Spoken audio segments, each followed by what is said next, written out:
삶의 무게는 나이가 들수록 더욱 선명하게 다가옵니다. 젊은 시절에는 내일이 무궁무진하게 열려 있다고 믿었지만 중년이 되면 이제는 눈앞의 현실을 더 깊이 바라보게 됩니다. 그리고 그 현실 속에서 가장 크게 자리하는 것 중 하나가 바로 집입니다.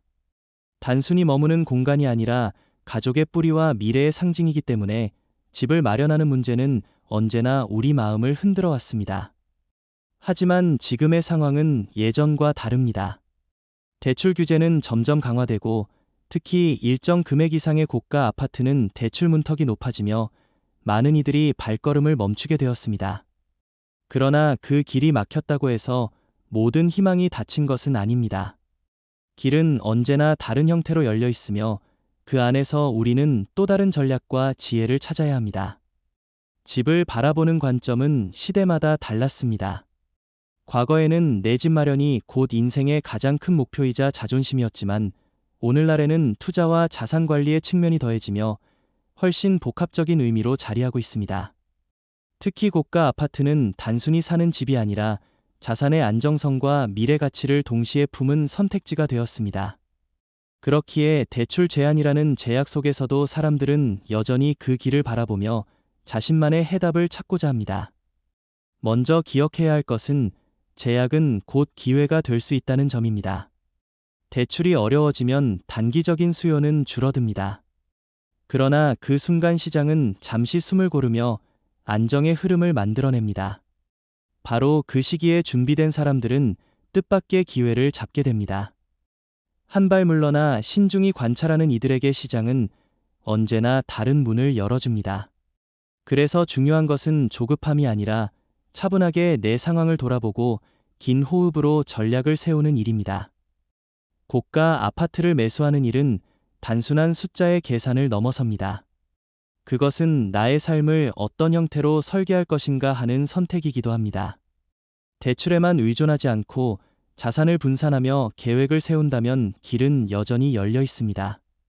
오랜 세월 모아온 자산을 어떻게 배치할지, 지금 당장의 소비를 어떻게 줄이고 미래의 기반을 넓힐지, 이런 구체적이고 성실한 준비가 결국 남들과 다른 결과를 만들어줍니다.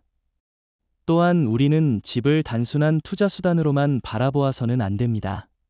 집은 결국 사람이 살아가는 터전이며 그곳에서 우리의 삶은 깊어지고 성숙해집니다. 그렇기 때문에 고가 아파트를 매수하려는 전략은 단순한 이익의 계산이 아니라 내 삶의 질을 어떻게 높일 것인가 하는 질문과도 연결되어야 합니다.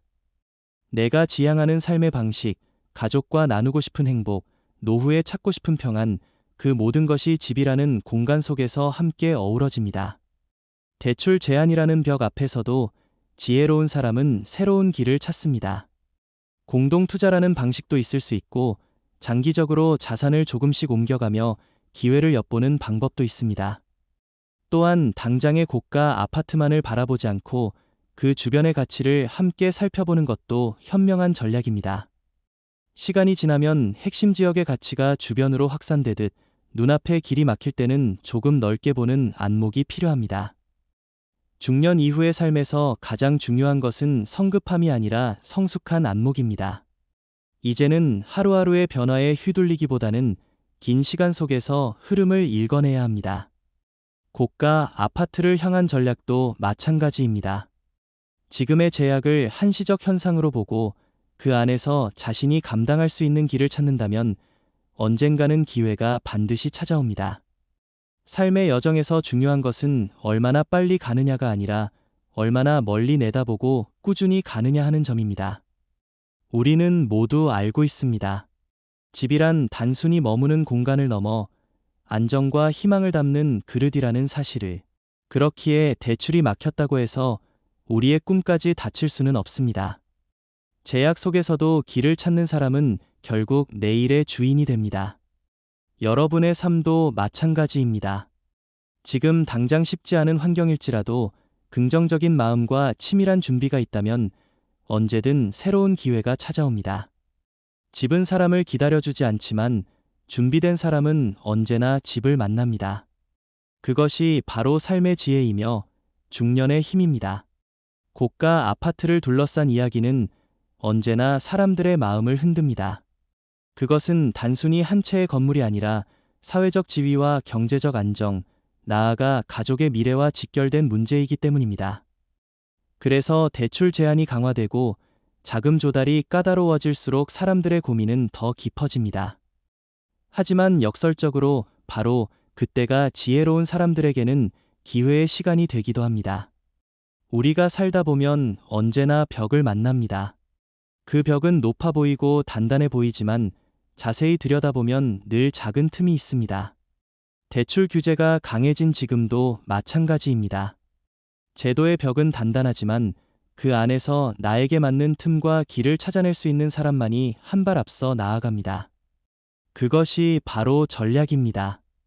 첫째로 중요한 것은 장기적 안목입니다. 고가 아파트는 단기간의 등락에 흔들릴 대상이 아닙니다. 시간이 흐르며 가치가 공고히 자리하는 것은 언제나 핵심 지역의 고급 주택입니다. 당장은 대출이 어렵더라도 장기적으로는 자산이 몰리고 수요가 이어질 수밖에 없습니다. 지금 발걸음을 멈춘다고 해서 미래까지 다치는 것은 아닙니다. 오히려 준비된 자산과 계획은 향후의 기회를 더욱 크게 만듭니다. 둘째로는 자산의 유연한 이동입니다. 단순히 현금을 모으는 방식이 아니라 내가 가진 자산 구조를 점검하고 필요하다면 재편하는 지혜가 필요합니다. 오래된 부동산을 정리해 새롭게 기회를 모색하거나 안정적인 금융 자산을 활용해 미래의 투자 기반을 마련하는 방식도 있습니다. 이 과정은 단순히 계산을 넘어서 삶 전체를 재정비하는 기회가 되기도 합니다. 무엇을 지키고 무엇을 내려놓으며 무엇을 새로 선택할 것인가. 그 결정 속에 나의 미래와 가족의 안녕이 달려 있습니다. 셋째로는 주변 가치의 확산을 읽는 눈입니다. 고가 아파트는 늘 핵심 지역에 집중되어 있지만 그 영향은 점차 주변으로 흘러갑니다. 교통망이 확충되거나 생활 인프라가 개선되면 인근 지역도 함께 상승세를 타게 됩니다. 그러므로 당장 가장 높은 성에만 눈을 두기보다는 그 성을 둘러싼 성곽과 마을을 바라보는 시선이 필요합니다. 그것이 바로 장기적인 파급 효과를 활용하는 전략입니다. 넷째로는 공동의 힘입니다. 개인이 혼자 모든 자금을 마련하기 어려운 상황에서는 가족과의 협력, 혹은 신뢰할 수 있는 파트너와의 공동 투자가 대안이 될 수 있습니다. 물론 이 방식은 신중함이 반드시 필요하지만 제대로 된 준비와 약속 속에서는 어려운 시기에도 길을 열어줍니다. 혼자가 아니라 함께하는 힘이 때로는 큰 문을 열어줍니다. 그리고 우리는 무엇보다 마음의 자세를 잊지 말아야 합니다. 고가 아파트를 향한 선택은 단순히 자산을 늘리려는 계산이 아니라 나와 가족이 어떤 삶을 살고 싶은가 하는 철학적인 질문과도 맞닿아 있습니다. 결국 집은 삶의 그릇이기에 내가 지향하는 삶의 방식이 무엇인지 먼저 성찰해야 합니다. 화려한 것만을 좇는 것이 아니라 안정과 품격, 그리고 가족의 행복을 함께 품을 수 있는 선택이어야 합니다. 중년 이후의 삶은 선택의 무게가 더욱 커집니다. 젊은 시절에는 무모함도 가능했지만 이제는 가족의 안정을 우선으로 해야 합니다. 그렇다고 해서 도전과 희망을 버려서는 안 됩니다. 오히려 더 깊이 성찰하고 더 신중하게 준비하며 더 멀리 내다보는 방식으로 나아가야 합니다. 그것이 바로 성숙한 전략입니다. 우리는 늘 불확실한 시대를 살아갑니다. 경제는 흔들리고 제도는 바뀌며 내일의 상황은 누구도 장담할 수 없습니다. 그러나 확실한 것은 있습니다. 준비된 사람만이 기회를 잡는다는 것입니다.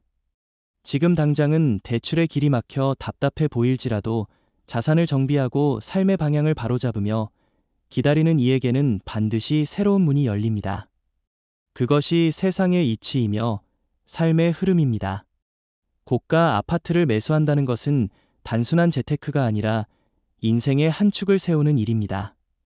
그 선택을 위해 우리는 돈만이 아니라 지혜와 인내를 모아야 합니다. 시장의 소음에 흔들리지 않고 내 삶의 리듬에 맞추어 걸어가야 합니다. 그렇게 걸어가다 보면 언젠가 내가 준비한 발걸음과 시장의 흐름이 맞아떨어지는 순간이 옵니다. 그때 우리는 비로소 성과를 얻습니다. 삶이란 언제나 쉽지 않습니다. 그러나 어린